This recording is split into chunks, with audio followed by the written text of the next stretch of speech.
আমার এখানে আমি মাঝে মাঝে সাপ দেখাই, কুমির দেখাই, যে আমার এই পুকুরে কুমির আছে, তারপরে ওই যে পিছনে জঙ্গল আছে, ওই জঙ্গলে সাপ আছে, ইগুয়ানা আছে। তো অনেকে আমাকে বলেন, রূপাপু আপনি তো জঙ্গলে থাকেন। আপনারা কি জানেন আমেরিকার বড়লোক মানুষরা টাকা দিয়ে জঙ্গলে থাকে, আমরা বড়লোক না, তাও ভাগ্য গুণে জঙ্গল পাইছি, বুঝছেন? তো যাই হোক, আমাদের আমেরিকার যে প্রেসিডেন্ট এখন, সে প্রেসিডেন্টের বাড়ি কিন্তু আমাদের বাড়ির আশেপাশেই, মাত্র 10 মিনিট দূরে আমাদের সে প্রেসিডেন্টের বাড়ি, ডোনাল্ড ট্রাম্পের বাড়ি। তারপরে হচ্ছে প্রেসিডেন্টের যে প্লেন থাকে যে এয়ারপোর্টে, সেই এয়ারপোর্ট কিন্তু আমাদের বাসা থেকে মাত্র 7 মিনিট দূরে। আরও কিছু শুনবেন, যত বড় বড় হলিউড তারকারা আছে না, সবার আমাদের এখানে ফ্লোরিডাতে বাড়ি আছে। তারপরে যে ফুটবল প্লেয়ার মেসি আছে, মেসি কিন্তু মায়ামিতে থাকে, ফ্লোরিডার মায়ামিতে আসছে। আমেরিকার কত জায়গা ছিল, কই কোথাও তো খেলতে যায় নাই, কোথাও তো বাস করার জন্য আসে নাই, আমাদের এখানে আসছে। তারপরে মাইকেল জর্ডান থেকে শুরু করে যত বড় বড় খেলোয়াড়রা আছে, সবার বাড়ি কিন্তু আমাদের এখানে ফ্লোরিডাতে। আর রূপাপুর বাড়ির এই জঙ্গল দেখতে কেমন, আসেন একটু ঘুরে দেখাই। এই যে দেখেন, এই পাশ থেকে আমরা যখন বাসা থেকে বের হই, তখন এই যে এই পাশ থেকে চলে যাই। আসলে কি জানেন, এইটা কিন্তু কোনো জঙ্গলই না, সামান্য অল্প একটু এই যে গাছপালা দিয়ে ঘেরা। তো এই গাছ, আর এই গাছপালার ভিতরে জঙ্গলে, শুধু জঙ্গলে না, বুঝছেন, ফ্লোরিডার সব জায়গায় আপনারা হচ্ছে টুকটাক একটু একটু সাপ দেখতে পারবেন, তারপরে ইগুয়ানা দেখতে পারবেন। এগুলো হচ্ছে ফ্লোরিডার সৌন্দর্য। অ্যালিগেটর দেখতে পারবেন। এটা হচ্ছে আমার ঘরের সামনে, এটা হচ্ছে গ্যারেজ, গ্যারেজের ভিতর দিয়েও ঘরে ঢোকা যায়। আবার ওই যে দেখতেছেন না, ওই পাশে হচ্ছে মেন দরজা। আর এই যে আমার শাকসবজির বাগান পিছনে আরও আছে।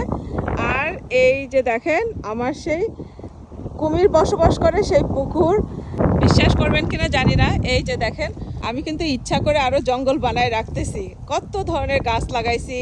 তারপরে এই যে এখানে সবজি বাগান করতেছি, তারপরে ওখানে এই যে আম গাছ লাগাইছি। এই আম গাছ কত বড় হবে, আমার একটা আম গাছ না, 5টা আম গাছ এরকম লাগাইছি। 5টা আম গাছ যখন বড় হবে, তারপরে আতা ফল গাছ আছে, বড়ইয়ের গাছ আছে, কাঁঠাল গাছ আছে। তো এত সুন্দর জঙ্গল আমেরিকাতে কোথায় পাবেন বলেন তো? হ্যাঁ শুনি। নিউ ইয়র্কের মতো জায়গায় মানুষ বাসার সামনে একটা গাড়ি পার্কিং করার জায়গা পায় না। আর আমার এখানে এই যে দেখেন, আমার এই বাসার সামনে, আমার পার্কিং লটে, আমার এই বাসার সামনে গ্যারেজের ভিতরে তো 2টা গাড়ি রাখা যাবে, গ্যারেজের বাইরে 2টা গাড়ি রাখা যাবে, 4টা হলো। আর এই যে দেখতেছেন না লম্বা এই যে এই জায়গাটুক, এখানে এই যে পুরা, এখানে আরও 7টা গাড়ি রাখা যাবে। তাহলে কতগুলা গাড়ি পার্ক করা গেল বলেন তো আমার বাসার সামনে? অনেকে মনে করে কি নিউ ইয়র্ক হচ্ছে আমেরিকা মানেই নিউ ইয়র্ক, তারপরে হচ্ছে ক্যালিফোর্নিয়া, এইসব জায়গা।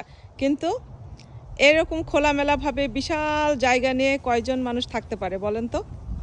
আশা করি এতদিন যারা যারা বলছেন রূপাপু জঙ্গলে থাকে, রূপাপুর বাড়ি জঙ্গলে, রূপাপুর বাড়ির চারপাশে সাপ থাকে, কুমির থাকে, রূপাপু ভালো জায়গায় থাকে না, তাদের ভুল ধারণাটা ভেঙে গেছে, তাই না? আর আমার ভিডিও যারা দেখে তারা সবাই আমার এই মহল্লা যখন আমি দেখাই, আমার এই এরিয়া, তারপরে আমি যখন আমার এখানকার চারপাশে যখন দেখাই, সবাই খুব পছন্দ করে। আর আরেকটা কথা, যারা নিয়মিত সবার ভিডিও দেখে, ব্লগারদের ভিডিও দেখে, আমেরিকায় তো কত মানুষ কত ভিডিও পোস্ট করে, তাই না? আপনারা সবাই ভিডিও দেখেন, নিউ ইয়র্কের ভিডিও দেখেন, তারপরে ক্যালিফোর্নিয়ার ভিডিও দেখেন, তারপরে আমার এখানকার ভিডিও দেখেন। তো সব জায়গার সিনারি আপনারা জানেন, সব জায়গায় দেখতে কেমন সব কিছুই আপনাদের কম বেশি জানা আছে, তাই না? যারা যারা এই ধরনের কথাবার্তা আমাকে বলেন, তাদের জন্য দুঃখিত বলতেছি। আসলে কিন্তু আমরা খুবই ভালো জায়গায় থাকি। ফ্লোরিডা মানে যে সাপ কুমিরের জায়গা, এরকম কিন্তু কোনো কিছু না। আজ পর্যন্ত একজন মানুষও সাপের কামড় মারা যায় না এখানে। তো যাই হোক, সবাই ভালো থাকবেন, সুস্থ থাকবেন। কাউকে হার্ট করে কোনো কিছু বলতে চাই নাই। রূপাপুর ভিডিওগুলো ভালো লাগলে শেয়ার করে দিবেন। টাটা, বাই বাই, আল্লাহ হাফেজ।